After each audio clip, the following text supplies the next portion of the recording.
Hello friends, मैं रोहित कुमार वर्मा अपने YouTube channel Shivalik GS अड्डा में हम आपका स्वागत करते हैं।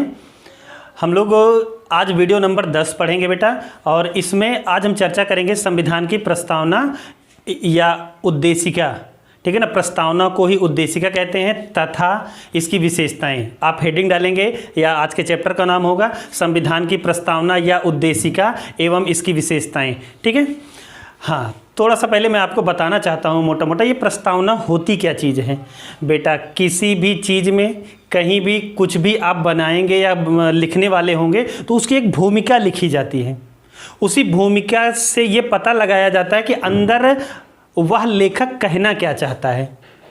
उदाहरण, जैसे हम लोगों के यहाँ घर पे शादी का कार्ड आता है, शादी के कार्ड में लिखा रहता है राहुल संग रीमा, बाहर लिखा रहता है ना कार्ड पर। तो हम लोग ये अनुमान लगा लेते हैं कि अच्छा, राहुल और रीमा की शादी का उल्लेख है। अब इस शादी का हम लोग कैसे उल्लेख करेंगे अंदर की तरफ, ये तो कंफर्म हो गया ना कि जिसकी भी शादी है वो राहुल और रीमा ही है। फिर अंदर जा कर के हम लोग डेट, विधिवत और उसके बारे में स्थान, माता पिता का नाम, और कुछ लोग तो आज का फैशन हो चुका है ना कि बगल में लिखाते हैं सहायक अध्यापक। हाँ, तो अच्छी बात है, ठीक है। प्रस्तावना या उद्देशिका सेम वैसे ही वही बातें हैं संविधान से पहले वाले पेज पर, या जो भारत का संविधान है उसके पहले पेज पर लिखा हुआ है प्रस्तावना। उस प्रस्तावना के माध्यम से सारे अधिनियम की व्याख्या की जाती है। मतलब जो आप 395 अनुच्छेद पढ़ते हैं ना, ये 395 अनुच्छेद को पढ़ते समय प्रस्तावना को ध्यान में रखा जाता है। एक एक अधिनियम की व्याख्या प्रस्तावना के अकॉर्डिंग की जाती है। क्या है प्रस्तावना, आइए आज हम लोग इसी के बारे में पढ़ते हैं। ठीक है, संविधान की उद्देशिका या प्रस्तावना, ये हमने हेडिंग डाल रखा है, आप भी ऐसे ही बनाइएगा। चलिए इसमें सबसे पहले देखते हैं कि ये है क्या, ये प्रस्तावना है क्या। बेटा, संविधान के आदर्श या भारतीय संविधान के आदर्श तथा आकांक्षाओं को जानने की कुंजी है, अथवा भारतीय संविधान निर्माताओं के विचारों को एवं उनके उच्च आदर्शों को जानने की चाबी है, जिसके माध्यम से पूरे ताला को खोला जाता है। यानी इसी उद्देशिका के माध्यम से पूरे अधिनियम अथवा भाग एवं अनुसूचियों की व्याख्या की जाती है। ठीक, संविधान निर्माताओं के विचारों को एवं उनके उच्च आदर्शों को जानने की कुंजी है।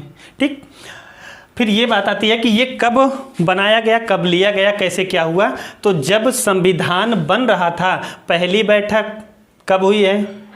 13 दिसंबर 1946 को ना, पहली बैठक, कतई नहीं, बैठक पहली हुई है 9 दिसंबर 1946 को। प्रथम बैठक कहाँ हुई है? दिल्ली के कॉन्स्टिट्यूशन हॉल में। आज संसद का जो केंद्रीय कक्ष है, ठीक, उसी में बैठक हुई है। और 13 दिसंबर कितनी कुल बैठकें हुई हैं? प्रतीक क्या है? प्रतीक क्या है? हाथी है ना। और उसके हिंदी के लेखक का क्या नाम है जिन्होंने संविधान को हिंदी में लिखा? पीछे जा करके देखिएगा, हमने बताया है। ठीक, 13 दिसंबर 1946 को संविधान सभा के समक्ष, यानी पूरी मीटिंग चल रही थी, उसी में पंडित नेहरू ने प्रस्ताव या प्रस्तावना या उद्देशिका को प्रस्तुत किया या प्रस्तावित किया। हमने कहा 13 दिसंबर 1946 को पंडित नेहरू ने प्रस्तावना अथवा उद्देशिका, दोनों एक ही है, को प्रस्तुत किया संविधान सभा में, जिसे 22 जनवरी 1947 को संविधान सभा द्वारा पारित कर दिया गया। अच्छा, ये पंडित नेहरू के दिमाग में ये बात बेटा आई कहाँ से थी? मेन बात ये है, तो इन्होंने उसके लिए पढ़ा था अमेरिका या यूएसए का संविधान। यूएसए का संविधान मतलब यूनाइटेड स्टेट ऑफ अमेरिका, मतलब डोनाल्ड ट्रंप आज के वहाँ के राष्ट्रपति हैं। तो यूएसए को देख करके इन्हीं के अनुसार हमारे यहाँ भी उद्देशिका रखने का विचार किया गया था। अगर आपसे पूछेगा उद्देशिका का विचार कहाँ से आया है, तो उद्देशिका का विचार बेटा यूएसए से आया है। अगर ये पूछा जाएगा कि दुनिया में सबसे पहले उद्देशिका किस देश ने लिखा है, तो वो अमेरिका है। पहली बार उद्देशिका बनाने वाला, यानी वो राहुल संग रीमा, वो मेन कार्ड पर छपवाने वाला कौन है? अमेरिका। अमेरिका में कुल कितने राज्य हैं? 50 हैं। कितने हैं? 50। ये जानते रहिएगा। 50 राज्यों में अलग अलग मुख्यमंत्री राज्यपाल होते हैं और उन सब की जो पावर होती है वो राष्ट्रपति में होती है। ठीक है, अब ये बात है उद्देशिका या प्रस्तावना कहाँ से लिया गया है। उद्देशिका या विचार पूछेगा तो स्पेशली वो नाम देगा विकल्प में, प्रश्न में नाम देगा कि उद्देशिका का विचार कहाँ से लिया गया है, तो अमेरिका से। लेकिन ये पूछेगा कि उद्देशिका या प्रस्तावना ली कहाँ से गई है, तो वो कहाँ से है, ऑस्ट्रेलिया से है। कहाँ से है, ऑस्ट्रेलिया से है। ठीक है ना, विश्व का सबसे छोटा महाद्वीप है। ठीक, फिर ये बात आती है कि ये प्रस्तावना है क्या, वही जिसे आप पढ़ते आए हैं। हम पूरा ये लिख रखे हैं, आप इसको देख लीजिएगा। हम भारत के लोग भारत को एक संपूर्ण प्रभुत्व संपन्न समाजवादी पंथ निरपेक्ष लोकतंत्रात्मक गणराज्य बनाने के लिए तथा इसके समस्त नागरिकों को सामाजिक, आर्थिक और राजनैतिक न्याय, ठीक है ना, ये सब सारी बातें, यही आपका प्रस्तावना है या उद्देशिका है। ठीक है, जब भी अधिनियम की या अनुच्छेद की व्याख्या करेंगे तो इन सब चीज़ों को हम आधार बना करके व्याख्या करेंगे। अर्थात जैसे मान लीजिए कोई सरकार योजना ले आती है, ठीक है ना, कोई सरकार योजना लेकर के आती है। उदाहरण के लिए प्रधानमंत्री आवास योजना। प्रधानमंत्री आवास योजना के तहत हम उस योजना का विस्तार इस तरह से करेंगे जिससे लोग कैसा हो, वो योजना समाजवादी हो और पंथ निरपेक्ष हो, यानी कि किसी धर्म को देख करके ना दिया जाए। अब ऐसा ना करें कि पता चले बीजेपी की सरकार है तो जितने बीजेपी के कार्यकर्ता हैं, जितने बीजेपी के एम्प्लॉई हैं या बीजेपी पार्टी में कार्य करने वाले, सबको उन्हीं को दे दो उठा करके। आप ऐसा नहीं कर सकते हो, क्योंकि आप समाजवादी को ध्यान में रखेंगे, ठीक, पंथ निरपेक्ष को ध्यान में रखेंगे। बस ऐसे ही कुछ व्याख्या की जाएगी। चलिए हम आगे देखते हैं कि बेटा, हाँ, नीचे आप लिखेंगे प्रस्तावना में अभी तक केवल एक बार संशोधन किया गया है। कितनी बार किया गया है, एक बार संशोधन किया गया है। वो भी कब किया गया है, 42वां। हाँ, किसके तहत और कब किया गया है, तो संशोधन कितनी बार किया गया, एक बार किया गया है। किसके अनुसार किया गया है, अच्छा ये 42वां का मतलब है ना, संशोधन, संविधान बदला भी गया है, संविधान को चेंज भी किया गया है। 1951 में पहला संविधान संशोधन किया गया है जिसके तहत 9वीं अनुसूची जोड़ी गई है। अभी 9वीं अनुसूची के बारे में हम डिटेल में आपको बताएंगे। उसी के अनुसार संविधान में परिवर्तन किया गया है। कब, 1976 में। किस नंबर का किया गया है, 42वें नंबर का, यानी इसके पहले 41 संविधान संशोधन किए जा चुके हैं। 41 संविधान संशोधन, कॉन्स्टिट्यूशन अमेंडमेंट किया जा चुका है और इसके द्वारा 42वें संविधान संशोधन 1976, हाँ आप इसको यहीं पर थोड़ा सा जान लीजिएगा। 44वां संविधान संशोधन 1978 में हुआ है, इसका भी जिक्र अभी हम करेंगे, लेकिन आगे अभी यहाँ यही वाला जरूरी है, इसलिए हम इसको आपको पढ़ा रहे हैं। ठीक है, 42वां 1976 में, 44वां 1978 में। ठीक, दो अपना एडजस्ट कर लीजिएगा, यहाँ 2 बढ़ाइएगा तो यहाँ भी 2 बढ़ा लीजिएगा। यही मैं कहना चाह रहा हूँ, ये भी 44वां भी बहुत इंपॉर्टेंट है। इसके तहत 3 शब्द जोड़े गए हैं। एक है बेटा समाजवादी। कौन सा है, समाजवादी। आपसे पूछा जाएगा मूल संविधान में कौन सी 3 बातें या 3 शब्द नहीं थे, तो यही तीनों नहीं थे। ये कब जोड़े गए हैं, 1976 ईस्वी में। आपको हम बताते चले, इस समय तत्कालीन प्रधानमंत्री मैडम प्रधानमंत्री हैं इंदिरा गांधी, आयरन लेडी इंदिरा गांधी। वही इंदिरा गांधी 1971 में पाकिस्तान को 2 भागों में तोड़ करके 1975 में आपातकाल लगा करके संविधान को संशोधित किया। इतना संशोधित किया कि पूरा का पूरा एक छोटा मोटा संविधान मैडम ने बना डाला, और इसलिए 42वें संविधान संशोधन को बेटा मिनी संविधान कहते हैं। 42वें संविधान संशोधन को मिनी संविधान भी कहते हैं। इसके तहत बहुत सारे काम हुए, लेकिन प्रस्तावना में जो काम हुए हैं वो है समाजवादी, पंथ निरपेक्ष और अखंडता शब्द का जोड़ना। ठीक, फिर इन री बेरू बारी। आप यहाँ पर देखिएगा प्रश्न क्या उठा था। प्रश्न ये था कि क्या प्रस्तावना में या उद्देशिका में संशोधन किया जा सकता है,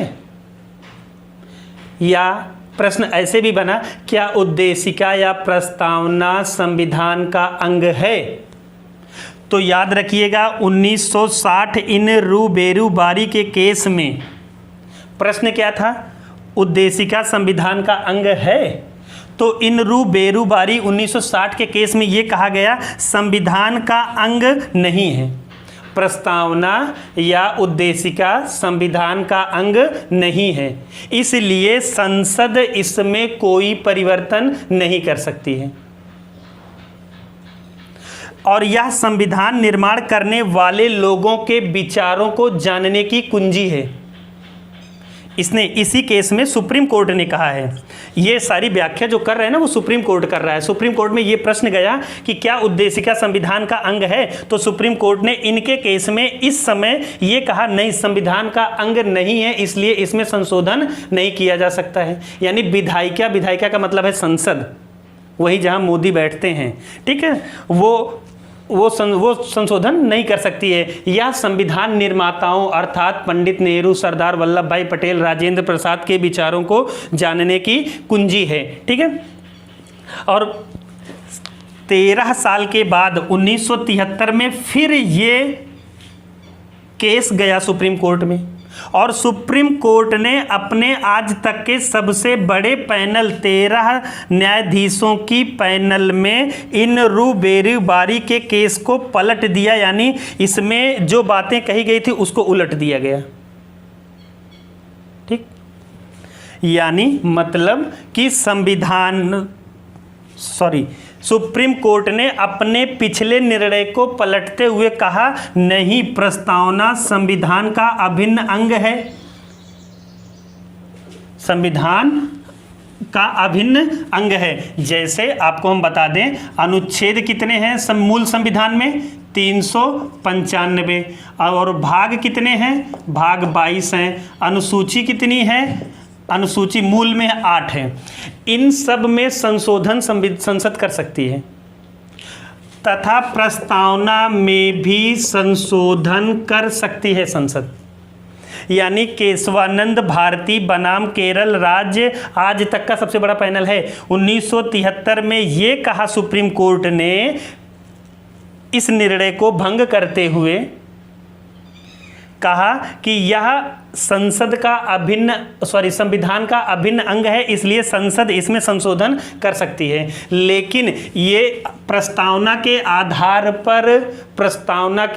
पर कोई भी न्याय नहीं किया जा सकता है, अर्थात उद्देशिका या प्रस्तावना न्याय योग्य नहीं है। इसके आधार पर कोई न्याय नहीं किया जा सकता है कि एक लोग चले जाएं, हम तो कह रहे हैं कि समाजवादी हैं तो या पंथ निरपेक्ष हैं तो केवल पंथ निरपेक्ष ही रहेंगे। अरे काहे रहेंगे? सरकार तो अल्पसंख्यक वर्ग के लोगों के लिए विशेष प्रावधान भी तो करती है। आप मूल अधिकार को जाकर के पढ़िए, उसमें एक ही अनुच्छेद के अंतर्गत 1, 2, 3, 4 बातें लिखी गई हैं। जैसे आपसे ये कहा गया है कि धर्म वंश, अनुच्छेद 15 में धर्म वंश जाति लिंग जन्मस्थान रंग के आधार पर विभेद नहीं किया जाएगा। फिर ये बात आती है तो लिंग के आधार पर आप ये कहते हैं विभेद नहीं किया जाएगा, फिर महिलाओं को और या अनुसूचित जनजाति के लोगों को आरक्षण क्यों है? इसीलिए है क्योंकि आगे तो पढ़िए आप, इसके आधार पर न्याय नहीं किया जा सकता है। जब तक अंदर वाले अनुच्छेद या अधिनियम को विधिवत पढ़ा नहीं जाएगा तब तक इसके आधार पर न्याय नहीं होगा। उसको भी पढ़िए और इसको आधार बनाइए तब न्याय करिए, ठीक। न्याय योग्य नहीं है। चलिए आइए हम लोग देखते हैं कि प्रस्तावना है क्या, इस प्रस्तावना में कौन कौन सी बातें कही गई हैं, ठीक। हाँ, एक चीज़ और यहाँ पर रिमार्क करके आप लोग लिख लीजिएगा, उद्देशिका में संशोधन किया जा सकता है, ऐसा किस केस में कहा गया है? केशवानंद भारती बनाम केरल राज्य 1973 में, ठीक। हम भारत के लोग, यानी हमारी प्रस्तावना शुरू कहाँ से हो रही है? हम भारत के लोग। कहाँ से शुरू हो रही है? हम भारत के लोग। और इसको आगे ध्यान रखिएगा कि जो पूछेगा संप्रभु कौन है, संप्रभु कौन है, तो संप्रभु का मतलब होता है कि अपने आंतरिक और बाह्य निर्णय लेने में सक्षम लोग कौन हैं? हम सभी लोग हैं। हम भारत के लोग पूछेगा, प्रस्तावना से अच्छा प्रश्न बनता है, इसलिए ध्यान रखिएगा कि हम भारत के लोग क्या हैं, संप्रभु हैं, मतलब स्वतंत्र हैं, किसी से पूछने नहीं जाएंगे या ब्रिटेन में पूछने नहीं जाएंगे महारानी से हम ऐसा काम कर लें, नहीं, अपना मोदी और योगी, ठीक है ना। अरे चाहे कांग्रेस की सरकार हो और भाजपा की सरकार हो, राज्य में अखिलेश भैया हो, मायावती जी हो, अथवा बाबा हो, या कांग्रेस का कोई मुख्यमंत्री हो, तो ये अपने मन का निर्णय कर सकता है। अगर मुख्यमंत्री पूछने जाएगा तो वो केंद्र की सरकार से पूछने जाएगा, ठीक। हम भारत के लोग भारत को एक संपूर्ण प्रभुत्व संपन्न, अभी आगे हम विशेषता हेडिंग डाल करके इसका पूरा वर्णन करेंगे, एक एक शब्द का उल्लेख हम करेंगे, अभी घबराइए ना, जितना हम पढ़ा रहे हैं इसको आप देखते चलिए। भारत को एक संपूर्ण प्रभुत्व संपन्न समाजवादी पंथ निरपेक्ष, किस संविधान संशोधन के तहत, 42वां, और कब, 1976 में। देश में क्या लगा था, आपातकाल लगा था। कौन था प्रधानमंत्री, मैडम प्रधानमंत्री थी। भारत की आज तक एकमात्र महिला प्रधानमंत्री हुई हैं और उन्हें कहते हैं आयरन लेडी, वाकई में थी, ठीक है ना। समाजवादी पंथ निरपेक्ष लोकतंत्रात्मक गणराज्य बनाने के लिए तथा उसके समस्त नागरिकों को कैसे न्याय की बात करता है, सामाजिक, आर्थिक और राजनैतिक या एवं राजनैतिक न्याय। यहाँ से प्रश्न क्या बनेगा, ये पूछेगा कि हमारी प्रस्तावना कितने प्रकार की न्याय का वर्णन करती है, तो 3 प्रकार की। कौन कौन सी, सामाजिक, आर्थिक और राजनैतिक। कितने प्रकार की न्याय का जिक्र करता है, 3 प्रकार की। और कितने प्रकार की स्वतंत्रता का, तो याद रखिएगा बेटा 5 प्रकार की स्वतंत्रता का वर्णन करता है, ठीक। कौन कौन से वो 5 प्रकार की स्वतंत्रता है, विचार यानी बोलने की और अपने अंदर के भाव को प्रदर्शित करने की, विश्वास, धर्म और उपासना की स्वतंत्रता। न्याय कितने प्रकार की, 3 प्रकार की। स्वतंत्रता कितने प्रकार की, 5 प्रकार की।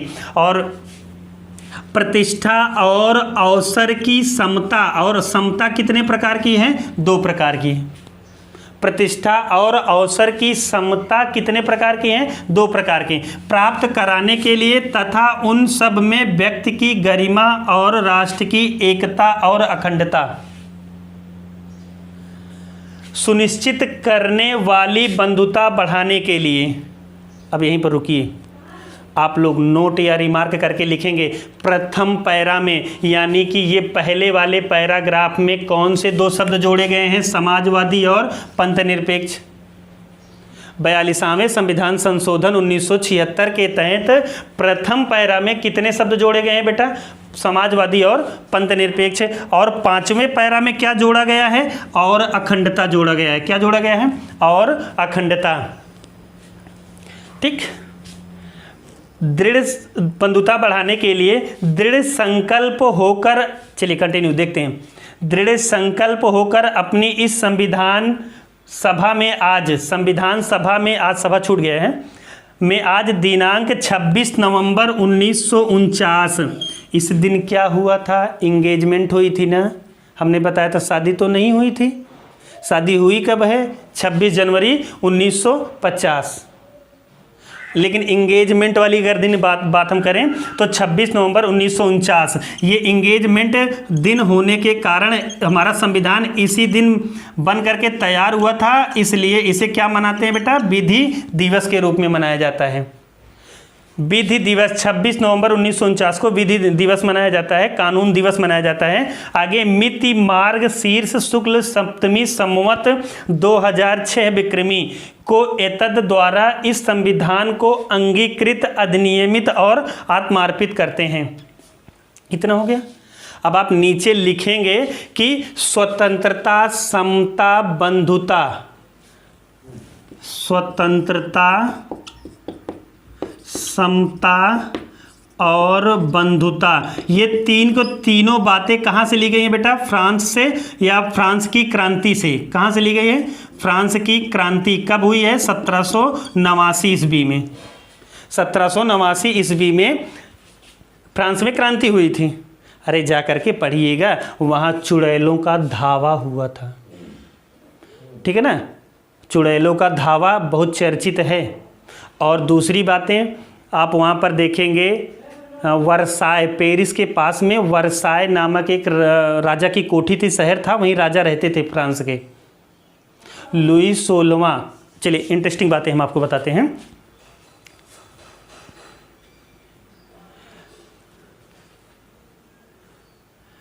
गिलोटिन नाम तो सुना ही होगा। गिलोटिन एक, पहले ऐसे जब गर्दन रेतते थे ना तो बड़ा टाइम लगता था गर्दन काटने में, तो गिलोटिन एक व्यक्ति आए, वो ऐसी मशीन बनाए कि अगर उसके नीचे गर्दन रख दी जाए तो एक ही बार में गर्दन अलग। तो वहाँ के राजा लुई 16वें ने गिलोटिन को ही, जब गिलोटिन ने वो मशीन बनाई तो पहले गिलोटिन को रख करके ही काटा गया था। फिर उसके बाद वहाँ की जनता ने लुई 16वां को उस गिलोटिन मशीन के नीचे रख करके काट दिया था, क्योंकि अच्छा हाँ, काटा क्यों था जनता ने? जनता ने इसलिए काट दिया था भाई साहब, लुई 16वां और उनकी पत्नी, वो दोनों लोग अपना राज सिंहासन पर बैठ करके जा रहे थे, या गद्दराज गद्दी पर, या जो कुछ उनका रथ होता था उसी पर जा रहे थे। तो जनता उनसे पीछे रोटी रोटी मांग रही थी, तो महारानी कह रही हैं अरे रोटी नहीं मिल रही तो ब्रेड खा लो। बताओ, मतलब इतनी अनजान है अपनी जनता से, तो उनके इस कुकर्म की वजह से वहाँ की जनता ने उनको मार दिया था। ठीक, चलिए हम लोग आगे बात करेंगे प्रस्तावना का संकल्प क्या है। आगे आप हेडिंग डालेंगे प्रस्तावना का संकल्प। प्रस्तावना का संकल्प है प्रस्तावना का संकल्प, और इसमें 3 प्रकार के संकल्प का जिक्र किया गया है। ठीक है, आपको देखना है वो 3 प्रकार के कौन है। व्यक्ति की गरिमा, कौन सी है? व्यक्ति की गरिमा, राष्ट्र की एकता और अखंडता, ये 3 प्रकार के संकल्प हैं। व्यक्ति की गरिमा और राष्ट्र की एकता, फिर क्या है, और अखंडता, ये 3 संकल्प हैं। अब आपसे पूछा जाएगा, नीचे आप हेडिंग डालेंगे प्रस्तावना के तत्व। प्रस्तावना के 4 तत्व हैं। संविधान के अधिकार का स्रोत क्या है? आप हेडिंग डालेंगे प्रस्तावना या उद्देशिका के तत्व। कितने तत्व हैं इसके? 4 हैं। कितने हैं? 4 हैं। और इसमें पहला क्या है? संविधान के अधिकार का स्रोत। तो हम भारत के लोग ही संविधान के अधिकार का स्रोत हैं। हम भारत के लोग ही संविधान के अधिकार का स्रोत, यानी जो भारत का संविधान है उसका मेन स्रोत क्या है?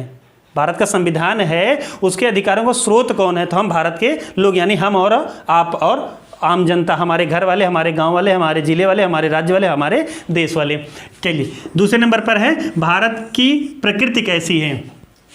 भारत की प्रकृति है संपूर्ण प्रभुत्व संपन्न, समाजवादी, पंथनिरपेक्ष, लोकतंत्रात्मक। ठीक है, ये है इसकी प्रकृति। संविधान का उद्देश्य क्या है? संविधान का उद्देश्य सामाजिक, आर्थिक एवं राजनैतिक न्याय। सामाजिक, आर्थिक और न्याय, अर्थात इसमें याद रखना है कि संविधान के उद्देश्य क्या है। तो न्याय करना, और क्या करना? लोगों को स्वतंत्रता देना, और क्या है? समता और बंधुत्व। 4 पॉइंट इसमें है, समता और बंधुत्व, यानी हमारा संविधान क्या करेगा? न्याय करेगा। स्वतंत्रता, समता और बंधुता को बढ़ाने का उद्देश्य है। आगे है लागू होने की तिथि। आप जानते हैं शादी होने की तिथि 26 जनवरी 1950 है। ठीक है, चलिए आप लोगों का काम क्या है? रीजनिंग पढ़ ही रहे होंगे, ये हमको बताइएगा कमेंट में कि 26 जनवरी को दिन कौन सा था और 15 अगस्त को कौन सा दिन था। ठीक, फिर इसके बाद आप नीचे लिखेंगे N.A. पालकीवाला। आगे कंटिन्यू करें। N.A. पालकीवाला ने प्रस्तावना को संविधान का परिचय पत्र कहा है। क्या कहा है? परिचय पत्र। N.A. पालकीवाला ने प्रस्तावना को संविधान का परिचय पत्र कहा है। फिर आगे आप देखेंगे K.M. मुंशी ने प्रस्तावना को क्या कहा है? राजनीतिक जन्मपत्री कहा है। कौन? K.M. मुंशी ने प्रस्तावना को राजनीतिक जन्मपत्री कहा है। फिर आप नीचे लिखेंगे कि न्यायमूर्ति हिदायतुल्लाह ने, एक ऐसे मात्र मुख्य न्यायाधीश हैं जो राष्ट्रपति भी बने हैं, कहानी पूरी बताएंगे, लेकिन हम राष्ट्रपति वाले चैप्टर में। ठीक है, आप इतना याद रखिएगा, न्यायमूर्ति हिदायतुल्लाह ने गोलकनाथ, नीचे नई लाइन से लिखिएगा, न्यायमूर्ति हिदायतुल्लाह ने गोलकनाथ बनाम पंजाब राज्य के केस में ये कहा कि संविधान की मूल आत्मा ही प्रस्तावना है। यानी प्रस्तावना या उद्देशिका संविधान की मूल आत्मा है। किसके केस में? गोलकनाथ बनाम पंजाब राज्य के केस में। किसने कहा है? न्यायमूर्ति हिदायतुल्लाह ने। फिर नीचे लिखेंगे आप, पंडित नेहरू ने भी उद्देशिका या प्रस्तावना को संविधान की आत्मा कहा। फिर इसके नीचे आप लिखेंगे, जबकि डॉक्टर अंबेडकर ने अनुच्छेद 32 संवैधानिक उपचारों का अधिकार वाले मूल अधिकार को उन्होंने संविधान की आत्मा कहा है। बहुत इंपॉर्टेंट है, अनुच्छेद 32 को किसने संविधान की आत्मा कहा है? तो डॉक्टर अंबेडकर ने कहा है। सुभाष कश्यप महोदय ने क्या कहा है? इनकी बेटा दो परिभाषा है, दोनों बहुत इंपॉर्टेंट है। इन्होंने कहा, अगर संविधान शरीर है, अगर संविधान शरीर है तो उद्देशिका या प्रस्तावना उसकी आत्मा है। क्या है? आत्मा है। दूसरा इन्होंने कहा, अगर उद्देशिका आधारशिला है, उद्देशिका आधारशिला है तो संविधान उस पर खड़ी अट्टालिका। अगर उद्देशिका आधारशिला है यानी नींव है तो संविधान उस पर खड़ी अट्टालिका है। अगर नींव गिर जाएगी तो अट्टालिका कितनी देर, ये छत और ये दीवारें कितनी देर टिकी रहेंगी? नहीं टिकी रहेंगी। ठीक, अच्छा, एक रिमार्क यहीं पर करके लिख लीजिएगा, पंथ निरपेक्ष, ठीक है ना, पंथ निरपेक्ष का संविधान का आधारभूत ढांचा, पंथ निरपेक्ष को संविधान का आधारभूत ढांचा बताया गया है एस.आर. बोनमई बनाम भारत संघ के केस में। एस.आर.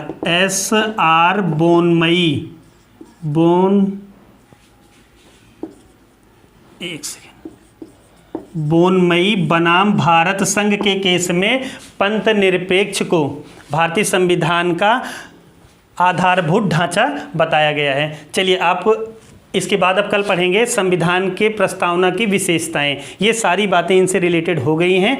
बाकी कल हम लोग इसका दूसरा पार्ट पढ़ेंगे, video number 11। Okay, thank you.